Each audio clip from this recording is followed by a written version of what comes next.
Senhores, bom dia, boa tarde, boa noite. Está começando mais um Coin2Biz, o spin-off do Talk2Biz, nosso podcast sobre negócios, marketing, gestão, estratégia e inovação. E no Coin2Biz, uma vez por mês, a gente se reúne aqui para falar sobre o mercado de jogos eletrônicos. Sim, meus amigos, o mercado dos videogames. E a gente trata dele aqui sobre aspectos técnicos, aspectos mercadológicos, aspectos gerenciais. Uma vez por mês a gente está aqui no nosso bate-papo aqui no Coin2Business. O meu nome é Bruno Garcia, sou professor e profissional na área de marketing e negócios e tenho aqui ao meu lado, mais uma vez, o nosso comentarista de tecnologia, comentarista do mundo dos games, o meu amigo Alex Monks. Travou aqui a língua, Alex. Muito complicado o nome, eu travei aqui a língua. É complicado, é nome de cientista russo, né? Seja bem-vindo mais uma vez, Alexander, meu amigo, meu irmão Sander. Seja bem-vindo. Obrigado, Bruno. Obrigado pela oportunidade de estar aqui falando com você de novo. E hoje a gente não tinha como encerrar o ano, esse é importante, esse é o último episódio do Coin2Biz do ano. A gente começou com esse spin-off nesse ano, em plena pandemia, e chegamos aí, esse é o 9º episódio, então para fechar aí o ano, não tinha como não falar da chegada da nova geração, embora eu já tenha gravado um Coin2Biz pré-lançamento, falando de algumas questões que estavam sendo o grande foco de atenção ali da mídia no pré-lançamento. Agora já temos os aparelhos lançados e estamos aqui eu e Alexander para comentar um pouquinho desses aparelhos enquanto produtos e da estratégia dessas empresas que parece estar mudando, né, meu amigo Sander? Parece que a gente está aí numa geração que, bom, eu quero ouvir suas impressões, mas pela primeira vez eu vejo uma geração que chega praticamente sem ter nenhum jogo. Isso não te soa estranho? Né? Logo de cara. Estão assim... preocupados mais com hardware do que com software, né? Normalmente você tem aquela demanda contrária, né? Você tem um software que gera uma curiosidade sobre a capacidade técnica que aquele jogo está tendo, né? Está tendo sobre a parte do Ray Tracing, sobre aquele gráfico, aquela luz que está chegando ali, ou a capacidade de você ter 120 frames por segundo, né? Um monte de coisa que você tem ali em relação que isso alia também ao hardware, né? Mas eles se preocuparam muito mais com o hardware dessa vez do que com o software em si, tá? E ainda tendo uma vantagem bem grande para o Xbox, né, na questão da retrocompatibilidade. Tá? Com certeza, que quero falar sobre isso também com você. Isso. A Microsoft está oferecendo uma retrocompatibilidade nunca antes vista. A gente está falando de duas gerações anteriores, 3 gerações anteriores, não é isso? Porque ele pega até do primeiro anteriores. Xbox. 4 gerações anteriores, porque você tem o Xbox original. O original, vamos lá. O Xbox não é original, o 360, o Xbox One e o Xbox One X. Porque ele já tinha a questão do 4K ali. Exato. Né? Já era um processador. E aí que tá interessante, porque o Series X, que tem muita confusão, né? Você tem aqui o Xbox One, o One X, o One S, o Series X e o Series S. Sim. Né? Sim. Na linha do Xbox. Então você tem uma gama diferente aqui. Sendo que no caso do One X e o One S, né? Basicamente o One S é o Xbox One com suporte 4K. Sim. E o One X é uma outra geração de videogame, já intermediária entre o Series X e o Xbox One. E isso é muito louco também, porque na geração passada a gente sempre teve o ciclo de vida de produto, videogame. Cada geração a gente tinha lá, de 5 a 7 a 8 anos. Vamos botar entre 5 e 8 anos entre uma geração e outra. Então, teve um período que essas gerações foram mais curtas. Se a gente pegar ali da 4ª para a 5ª geração, a gente teve um período mais curtinho, né? 88 Mega Drive, em 93 ou 94 já estava chegando o PlayStation, não era isso? Mas foi assim, um período curto. O PlayStation foi de 92. Então, tem 5 anos, mais ou menos. De 4 a 5 anos. Né? E algumas gerações durou mais. Acho que o Play 3, o do Play 2 e o Play 3 já tiveram um ciclo de produto maior ali entre 6 e 7 anos. Então você tinha uma coisa entre cada geração, que o gerente de produto ali, a estratégia da empresa era: eu tenho esse produto, vou esgotar, vamos dizer assim, a capacidade desse produto para daí lançar uma nova geração. A experiência diferente que a gente teve disso, e foi uma experiência fracassada, a gente pode dizer que foi a Sega, quando lá no Mega Drive lançou o 32X, que foi uma geração e outra, e depois, logo na sequência, lançou o Sega Saturn. E a coisa não... Houve uma pesquisa, né? Houve uma pesquisa, um desenvolvimento de produto, um desenvolvimento de marketing de um produto que não pegou.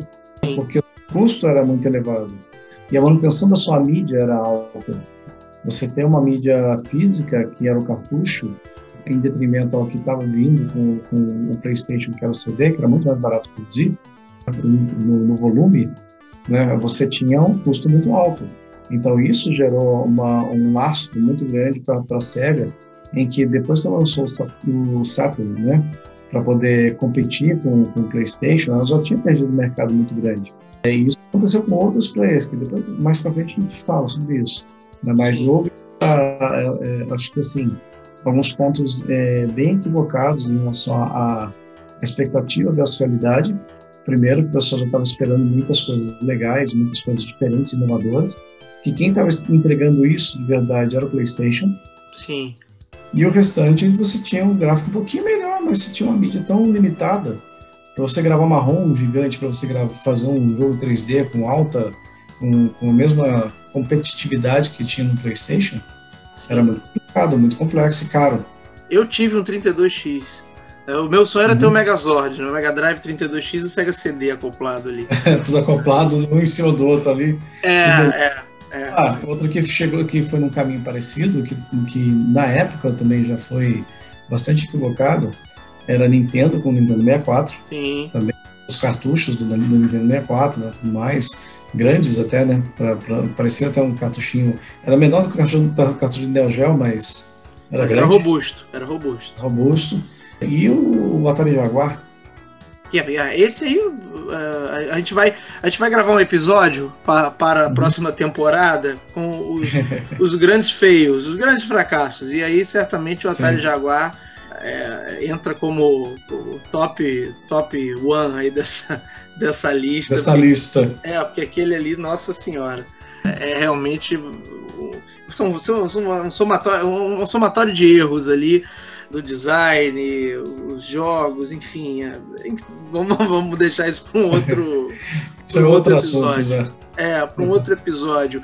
Agora, é engraçado notar que na última geração a gente já teve uma meio que geração intermediária, que a gente tem o Play 4 Pro e o Xbox, vamos ver se eu vou acertar o nome, o Xbox One X, que foi essa geração intermediária também entre a geração passada. Então a gente estava o quê? Na 8ª geração? Vamos colocar 8,5? 8,5, 8,5. 8,5, né? Que a gente chegou aí, que já não era uma coisa muito comum, né, nesse segmento de mercado, mas, no entanto, também você não teve a questão de jogos incompatíveis. Você podia até ter jogos que iam rodar sem nenhuma melhoria, e você tinha jogos que rodariam com melhoria. E aí você tinha uma coisa interessante. E aí, nessa nova geração, a gente chega agora praticamente só com jogos com melhoria. Então, eu queria perguntar para vocês, eles estão adotando uma estratégia mais próxima do que é uma estratégia de plataforma de PC, por exemplo, onde eu vou trabalhar equipamentos e linhas de equipamentos com poderio de processamento diferenciado, para ir ver quem tem mais melhoria, menos melhoria. A galera que acompanha e sabe dos lançamentos aí, RTX 3090, RTX 3080, tá uma beleza para comprar isso, com dólar a R$6, tá uma maravilha. Tudo bem. Tá tudo certo, né? Você deixa um carro popular lá para o PC. É isso aí, bem por aí. Então, a indústria dos videogames está, de fato, mudando a estratégia. E se eu tinha antes os títulos, como você bem falou, o software era o principal atrativo. Você não pensava no lançamento de um novo videogame sem você ter ali pelo menos uns 3 ou 4 títulos de peso que chamariam a atenção. E hoje a gente está chegando, a nova geração chegou, mas com meio que um recordar a viver, um café requentado da geração passada. Beleza, com 4K, ok, mas e os jogos, cara? E os exclusivos? Mudou essa estratégia, Sander? Mudou a estratégia. Isso aí tá nítido, né? Eles mudaram a estratégia colocando um hardware muito poderoso, em que você hoje, para você comprar um PC que equivale a esse mesmo hardware, vai gastar muito mais do que os 4.000. Eu vi os comparativos que realmente... né? Sim. 4.799 que estão cobrando aqui no Brasil. E aí você vai ter... os fabricantes eles focaram muito no poder de fogo, no poder do streaming da informação também, em que você tem muito mais capacidade de você fazer um delivery dos seus produtos digitais sem a necessidade, por exemplo, de você fazer uma mídia física para isso. Talvez isso que deixe mais confortável também as software houses de fazer o seu programa e programar DLCs posteriores ou então até patches para correção e lançando softwares que não são 100% compatíveis ou 100% testados, né, em todo o seu projeto, né? E a gente vê isso acontecendo com vários jogos. Acabaram de lançar, por exemplo, Cyberpunk 2077. E eu vi no Cyberpunk 2077 que você precisa fazer um patch da placa de reforço para que ele pudesse começar a rodar direitinho as árvores no cenário. Senão as árvores ficam sobrepostas em todo o cenário. Olha aí. Então, lançaram o jogo, tinha que fazer esse patch, colocaram o jogo, colocaram o patch, depois colocaram o patch para dublagem, né, um monte de coisinhas que foram lançados, mas não necessariamente estragou e o pessoal deixou de curtir o jogo. O jogo está sendo curtido demais, né, pelas pessoas, mesmo por conta do hype que foi gerado, da colocação do Keanu Reeves na história, do caso brasileiro lá, do pessoal, do Ozob lá, né, do Jovem Nerd, que fez que tá fazendo a participação do jogo, né, e até mesmo a dublagem do pessoal do Jovem Nerd, né, tá lá. Sim, tá, sim. Mas ainda assim, quer dizer, o mesmo Cyberpunk 2077 não é um exclusivo, né, de nenhuma plataforma. Posso baixar ele aqui pro Steam e jogar na Steam. Então me chamou a atenção o fato de realmente o camarada hoje está mais preocupado com a plataforma e não está preocupado tanto com os jogos, com o portfólio de jogos. O que me leva a uma determinada preocupação, porque, pelo menos na área de marketing, quando a gente vê o camarada focado muito nas questões técnicas e de repente deixando um pouquinho de lado nas coisas que realmente são o core business do negócio, o negócio de videogame é o jogo tem que ser bom, o jogo tem que ter qualidade, né? A parte técnica é uma parte necessária para o jogo ser bom, mas não é condição, tá? E a Nintendo que sempre trabalhou com hardware abaixo de padrões do mercado e na maioria das vezes teve sucesso com isso, porque tem bons jogos. Então, quando o camarada começa a apostar muito em questões, por exemplo, de 120 FPS, que tem que ter não sei o que, de 4K, mas é aquela... Ouvi o pessoal técnico falando também que é resolução dinâmica, que não é 4K o tempo todo, e o tal do Ray Tracing, que é o negócio de luz, mas que você tá jogando o foco para questões técnicas, que inclusive vão puxar cada vez mais desse hardware. Então, eu tô fazendo uma aposta aqui, tá, Sander? Vamos ver o que vai acontecer nos próximos anos, mas eu não duvidaria que nessa geração a gente também tenha um 9.5 aí, depois do lançamento desses consoles. Não duvido. Daqui a 2 anos a gente tem um 9.5. Porque, efetivamente, eu acho assim, eu não me lembro de videogames tão grandes. Isso é um capítulo à parte, deles. Né? Isso é um capítulo à parte. Exato, isso é um capítulo à parte, porque assim, na verdade aquilo lá é um PC. Ele não foi customizado, ele foi feita uma customização na engenharia, né, para que pudesse, de fato, fazer um gabinete bonito, né, adequado, com uma boa ventilação e tudo mais. Então a gente tem aí 2 eletrodomésticos fantásticos, uma torradeira e uma geladeira, né? Olha, eu vou falar com sinceridade. Para mim, o Xbox ainda passa. Eu acho que ficou muito bonito. Apesar de ser imenso também, mas ficou muito bonito. Eu tô pensando seriamente no Series X, eu já tenho até um espacinho aqui pensado para ele. Mas o PlayStation 5 não me desce, cara. Eu acho até interessante o design, mas 40 centímetros de altura, deve ser do tamanho do meu filho, quase. Que isso, é uma loucura. Bem por aí. É uma loucura aquilo ali, né? Não cabe. Em muitos móveis aí, a galera não vai ter onde acomodar o videogame, pelo amor de Deus. São 2 palmos e mais 3 palmos aqui, fácil. Eu achei assim, mas é o que você falou, é um PC num gabinete customizado pelas marcas.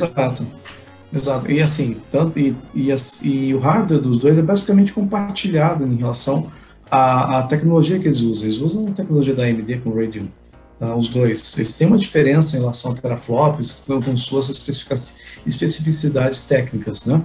Mas é aquilo que a gente tinha falado anteriormente, assim, o negócio está muito próximo. Sim. O que vai diferenciar de verdade são softwares. A próxima geração, a 9.5 que virá, vai ser a miniaturização disso. Vai ser uma coisa mais miniaturizada, com melhor ventilação, com os bugs já conhecidos do microcódigo. Mas, efetivamente, assim, eles focaram muito no hardware. Um hardware que vai durar, e aí, pelo que eu imagino, que vai durar mais tempo, tá? Para que você chegue num hardware de nível que seja economicamente viável para a pessoa montar um PC, né, que alcance esse mesmo nível. Tipo, com R$4.000 você montar um PC que equivale a esse videogame. Mas só que isso seja errado, para que daqui a 2 anos isso aí aconteça. Porque mas eu acho muito rápido, né?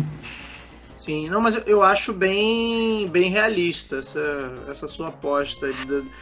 Primeiro eles trabalharem nessa miniaturização. Nas versões Slim, né? A Sony tradicionalmente já faz isso, né? Sempre lança uma versão Slim.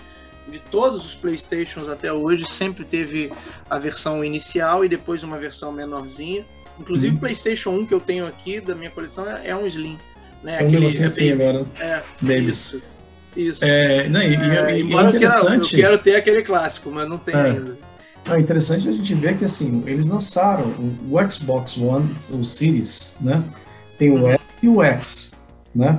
O S é bem menor do que o X, mas também a capacidade computacional dele é menor. E armazenamento também, né?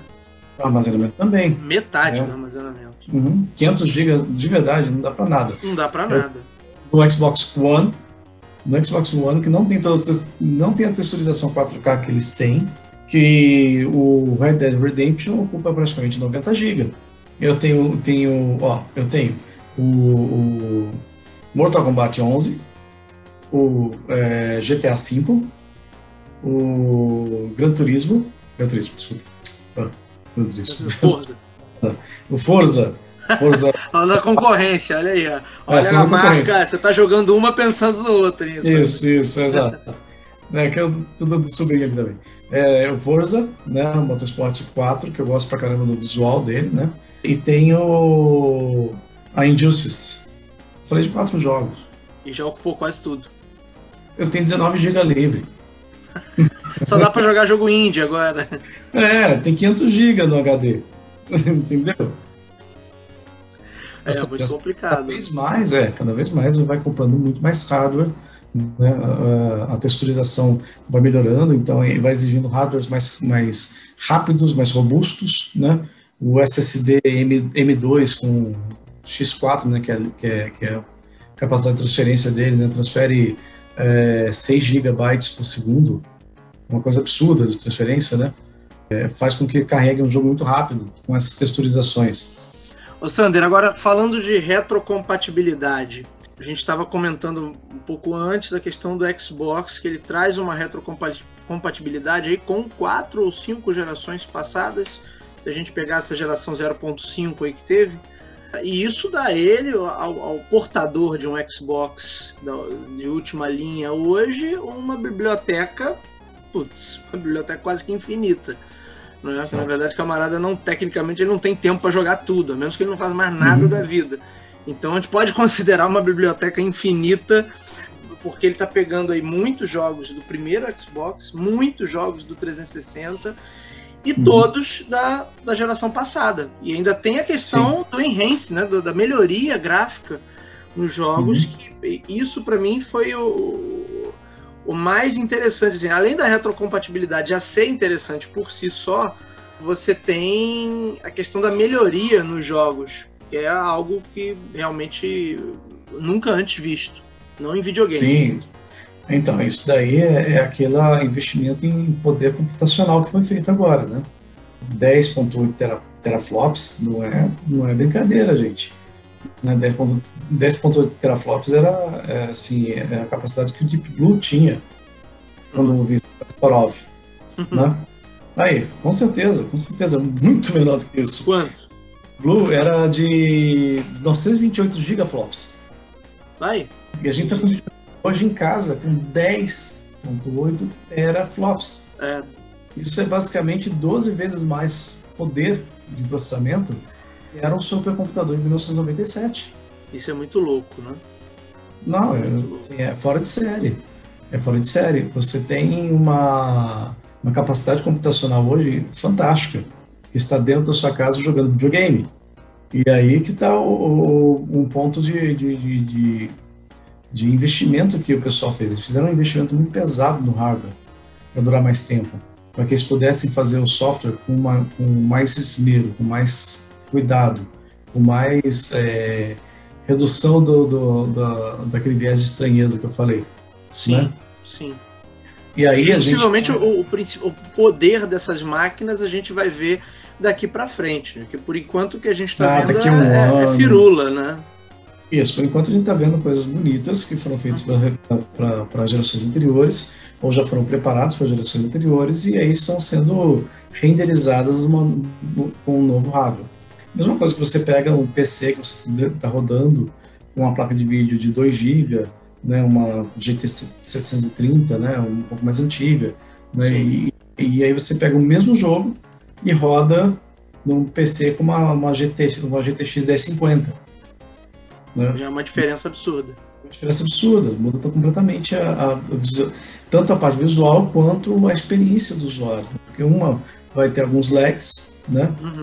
E a outra não, vai rodar lisa 120 frames por segundo. Né? Sim. Então tudo isso vai. E até hoje ainda tem as perguntas: roda Crysis? Né? O Crysis ainda não foi superado, Sander, como meta suprema?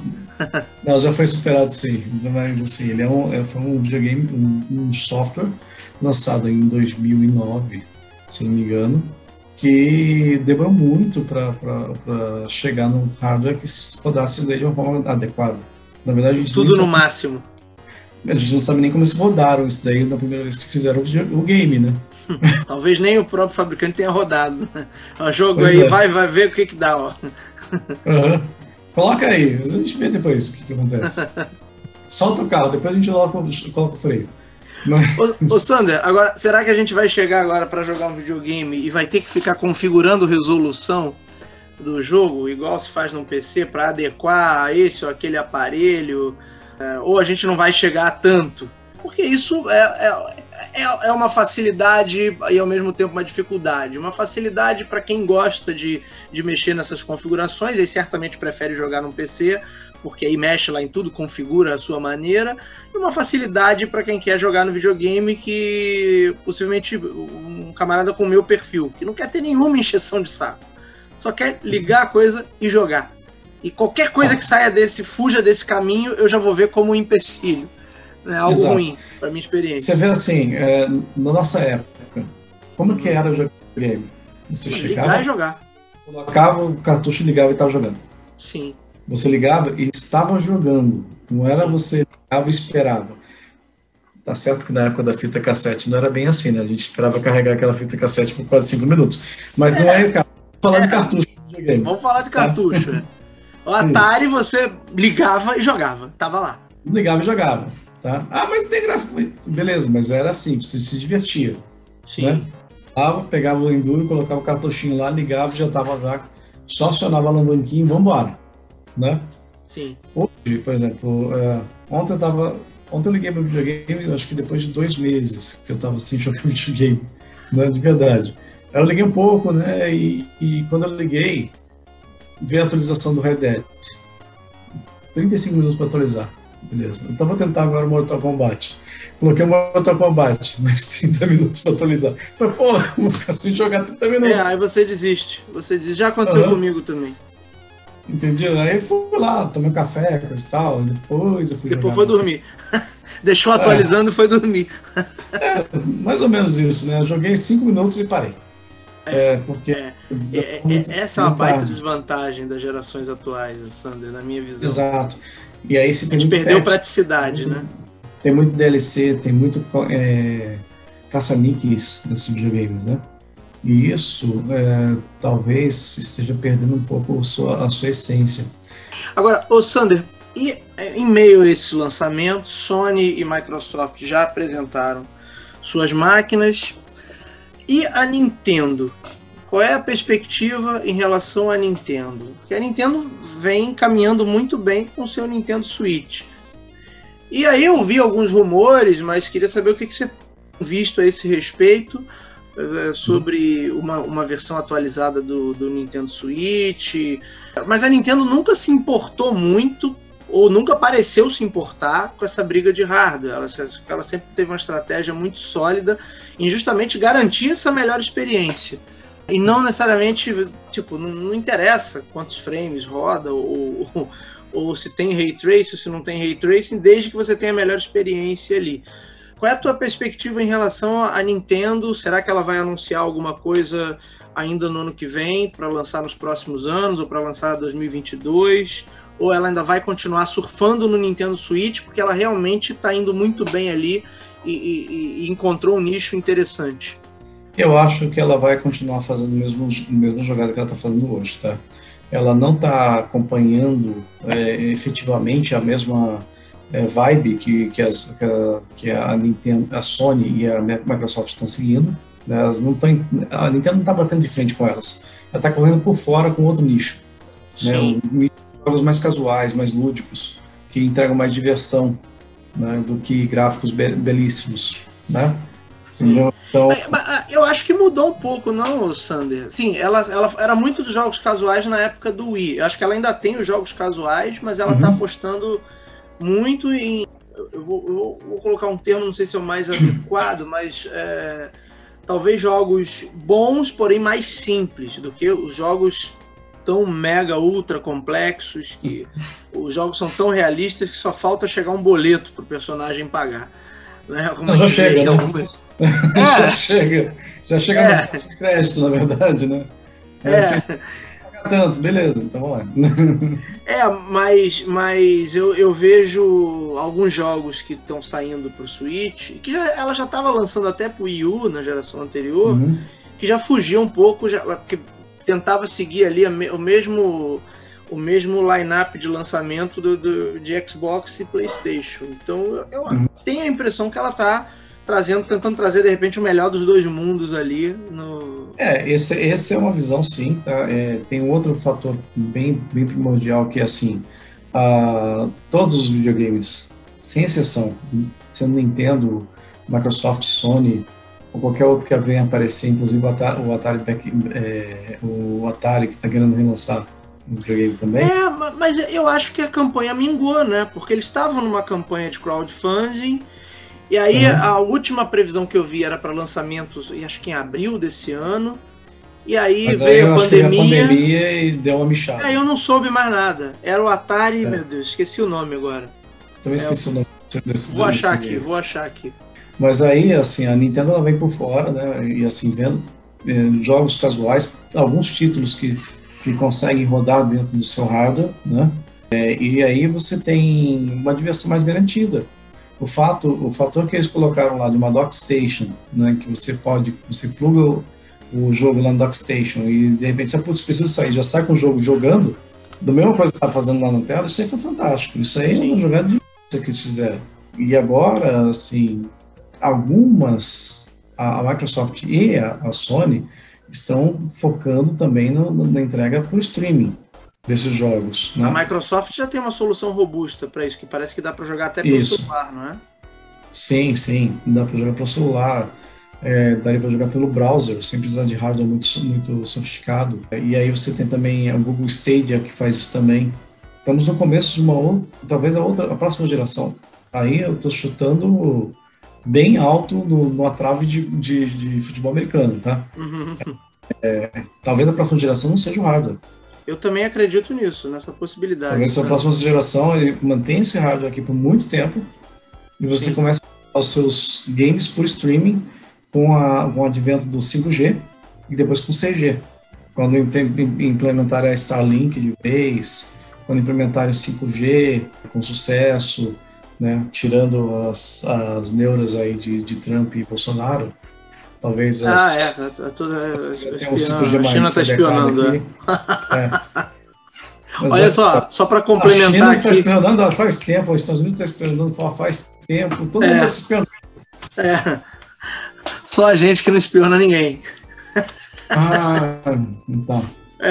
Ô Sander, só complementando aqui a informação sobre o Atari, o nome do modelo agora foi, bom, não sei se agora, mas está aqui batizado como VCS 800, console retrô 4K, ganhou preço e entrou em pré-venda, notícia de 10 de julho, estou olhando aqui no site TechTudo, que ele entrou finalmente em pré-venda em modelos de 4 GB e 8 GB, $249, e o modelo de 8 GB, $399. Mas isso aí já está rodando já tem alguns anos, né? E... Não sei nem por que tem 4 GB e 8 GB.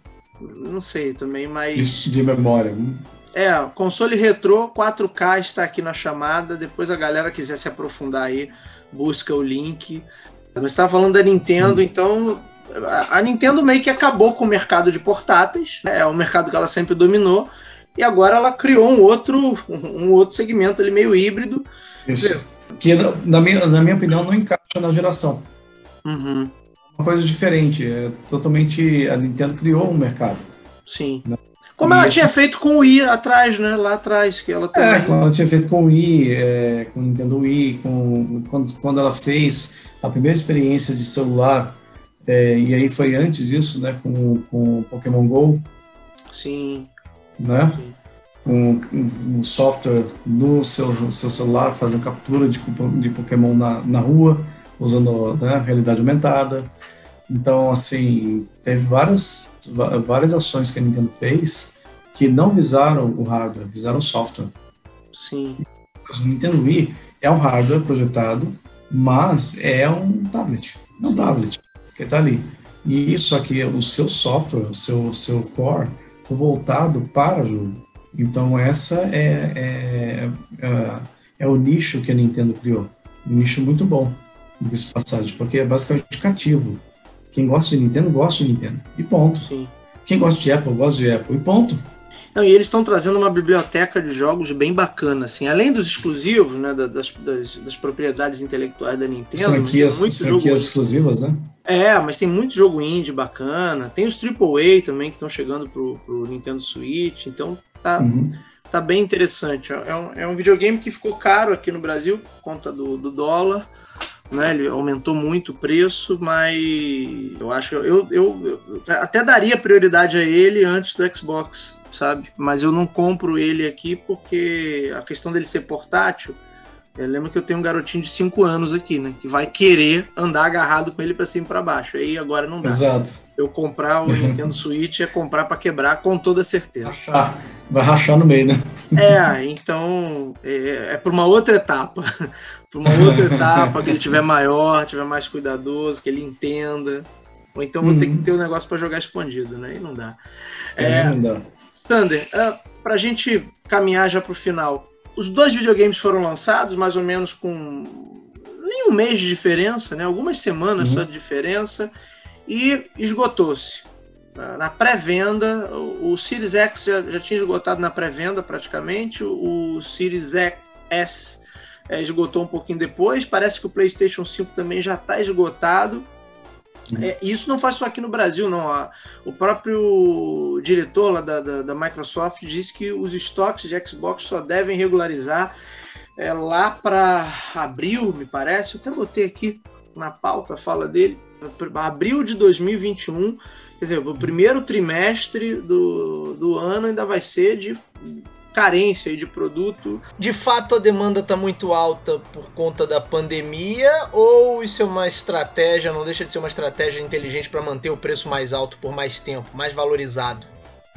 Olha, assim, esse videogame tem se desenvolvido até de antes da pandemia. O hardware dele já tem pelo menos uns 3 anos, desde que quando começaram a falar do PlayStation 5 e do Xbox One X. Na verdade, não tinha nem nome de One X, na época era um outro nome. Isso, exatamente. Então, assim, já geraram hype de muito tempo, né? E aí geraram cada vez mais hypes, falando assim, vazou o projeto técnico do Xbox. E colocaram uma baita de uma especificação lá que, putz, não existe essa especificação aqui, tá melhor que o meu PC, né? Começou a gerar o hype desse nível, né? Tanto do Xbox quanto do PlayStation 5, né? Então, eles investiram pesado no hardware dessa vez, na especificação técnica do projeto, para falar assim, olha, você pode comprar um PC, mas você vai pagar muito mais caro para você ter um PC do que você ter um videogame, que vai fazer a mesma coisa. Você acha, então, que havia um receio, de repente, do mercado de PC começar a crescer demais com a Steam e outras plataformas, e isso, de certa maneira, é um tapinha na cara, assim, de mostrar, olha, aqui com a gente você vai ter muito mais vantagem. E te falo até pela minha perspectiva, assim, depois que eu vi a análise dos aparelhos, e eu estava até pensando, eu tenho jogado bastante na Steam, e estava pensando até em fazer um upgrade aqui na máquina, mas depois que eu vi os lançamentos, eu falei, não, cara, realmente muito melhor comprar um videogame, né?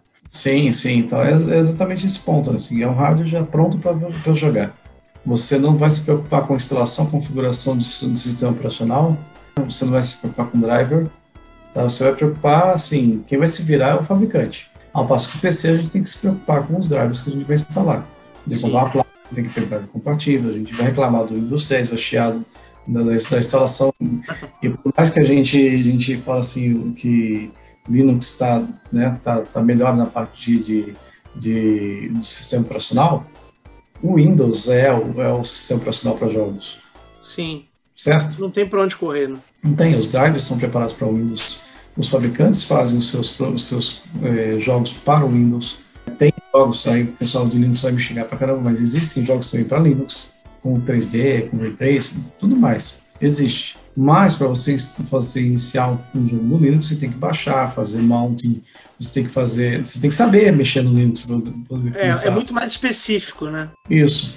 Então, esse é o ponto da facilidade. Se eu vou montar um PC gamer, eu quero montar um PC gamer, baixar o jogo da internet, instalar e pronto. Visual, 2 cliques, next, finish e acabou.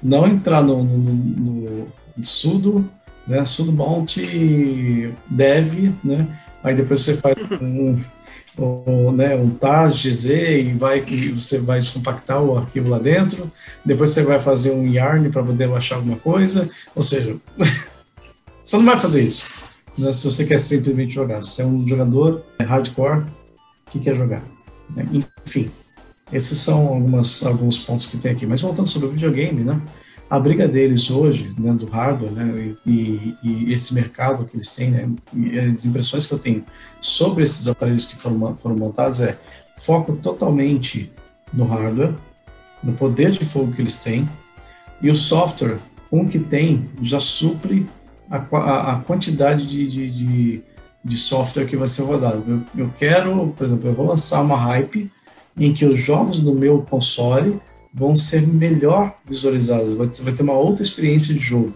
Ou então, até liberar ele automaticamente vai baixar uma DLC que vai liberar uma fase extra que não estava no seu Xbox anterior. Mas não preciso eu fazer um investimento tão forte no desenvolvimento de software e eu ficar atrelando o lançamento do meu hardware com um software que vem, que pode apresentar ainda bugs, né, com aquele hardware. Eu vou lançar um hardware poderoso, testado, funcional, que funciona com todos os softwares que já tinham, e aí no caso do PlayStation 5, de alguns softwares que já tinham, mas já vai dar uma experiência melhor. E aí eu vou conseguir fazer com que os meus desenvolvedores trabalhem num hardware que está efetivamente funcional, testado e validado pelo seu público. E aí, quando eu for lançar meu software e vendê-lo, eu vou ter um público cativo já. Realmente estão entrando numa briga aí entre plataformas no sentido de software do termo, né? Como a gente vê aí entre Google, Facebook, a Amazon, né? Você tem um termo para isso, economia de plataforma. A galera está se preocupando muito mais em manter o camarada dentro da plataforma, dentro do sistema, e aí alimentando isso dentro desse sistema, mantendo esse camarada ali, consumindo as coisas que ele tiver que consumir. Exatamente. É Sander, bem interessante mesmo. Aposta final aí, quem que você acha que saiu melhor nesse lançamento? Não é nem uma aposta, né? Tua visão aí, quem que você acha que saiu melhor ou deu empate? Uma análise do mercado eu considero assim, em números absolutos de vendas, o PlayStation vendeu bem mais. Tá? Em números absolutos de vendas, comparativamente do modelo Xbox Series X e o PlayStation 5. Se você juntar o Xbox Series X mais o Xbox Series S, já chega num patamar bem próximo. Aí você fala, pô, tem o outro PlayStation 5 que é mais barato. Tem, mas basicamente assim, o Series S e o X são diferentes de hardware. O PlayStation 5 não. A única diferença que ele tem é o leitor de DVD que um tem e o outro não tem. Sim, sim. Então a gente tem aqui um PlayStation 5 com essas características de ter leitor ou não DVD, Blu-ray, né, desculpa, e o Xbox Series X e o Series S, que são diferentes no seu hardware, mas entregam uma geração nova. E aí assim, é o sentimento, e assim, o pessoal pode falar que eu sou caixista, né, como o pessoal gosta de falar de defensores de Xbox. Mas a Microsoft, ela nunca trabalha sem estratégia. Ela pode tomar na cabeça em alguns momentos, ela pode tomar na cabeça em alguns pontos, mas ela sempre bola estratégia que cativa o seu público. Ela sempre gera estratégias que façam com que o pessoal pense na marca dela, mesmo que pense mal, mas pense. E que acabe gerando isso aí, leads e vendas para ela. Assim, a primeira leva, o PlayStation ganhou, mas acho que ao longo do tempo o Xbox vai levar. Eu também acho que a Microsoft saiu melhor no projeto como um todo. E na ideia de você ter uma plataforma, isso parece estar mais sólido, até nos serviços que estão agregados ali, que ela já oferece, isso me parece estar mais sólido com a Microsoft do que com a Sony. Mas vamos ver aí como é que a coisa anda. Sander, meu amigo, quero agradecer a você mais uma vez por mais esse episódio, mais esse bate-papo incrível. O último aí para a gente fechar com chave de ouro 2020. E obrigado, vamos juntos aí para 2021, meu amigo. Que venham mais episódios. Com certeza. Mais episódios aí, porque vai ter muito assunto aí para frente, viu? Muito assunto mesmo. Muito legal a gente estar participando desse projeto do Kind Business, né? Tá falando sobre uma coisa que a gente gosta, né? A gente gosta de videogame, a gente gosta de jogar. Né? Embora a gente não tenha conseguido jogar mais com tanta ponto de tempo, né? E aí a gente envolve família, várias coisas que vêm em primeiro lugar antes de jogar o videogame. Claro, né? Quando a gente pega para jogar um videogame, a gente senta e joga horas a fio. Não tem quem tire assim, sempre que quando fala assim, vem almoçar para ele, só mais um pouquinho, deixa eu terminar isso aqui. Você está sentido, né? Trabalhando o seu sistema límbico, né? O seu sistema de recompensa. Muito legal, eu também não tenho podido jogar muito não, mas a gente curte de vez em quando, né? Um pouquinho no final de semana ali, a gente vai arrumando um tempinho, né, Sander? Meu amigo, obrigado mais uma vez. A gente faz isso. Com obrigado. Certeza. Legal. Muito bem, senhores, esse foi o Coin2Biz de hoje. Meu nome é Bruno Garcia, você já sabe, me encontra nas principais plataformas sociais, Bruno Garcia no LinkedIn, Bruno_Talk2Biz no Instagram. Podem me adicionar, mandar feedback de vocês, mandem perguntas, mandem sugestões de temas também, já que aqui a gente fala especificamente sobre o mercado de videogames, mandem suas sugestões de temas que eu e meu amigo Alexander vamos ter o maior prazer aqui de comentar e responder aqui no próximo episódio. Esse podcast, você já sabe, você encontra aí nas principais plataformas de podcast da atualidade. Se você é usuário Android, lá em Google Podcast. Se você é usuário Apple, lá no aplicativo de podcast do iPhone. Se você gosta de ouvir o seu programa, os seus programas prediletos, a sua música pelo Spotify ou pelo Deezer, também estamos por lá. Ou diretamente no feed do Coin2Business ou no feed do Talk2Business, já que o podcast é publicado nos 2 feeds. Ele tem o seu feed próprio, mas ele também aparece ali uma vez por mês no feed do Talk2Biz, então basta procurar aí. Se você jogar na internet ou jogar no seu aplicativo de podcast preferido, certamente você vai nos encontrar. Sempre importante lembrar, contar com o apoio de vocês. Se você está nos ouvindo, curte o nosso conteúdo, mostre para os seus amigos, mostre para outras pessoas que gostam do ambiente de negócios, que gostam de falar sobre mercado e gostam, obviamente, de falar sobre videogames. Aqui é o nosso point para a gente unir esses assuntos tão interessantes. É isso, meu irmão Alexander, mais uma vez obrigado e nos vemos no próximo episódio. Até lá, meus amigos!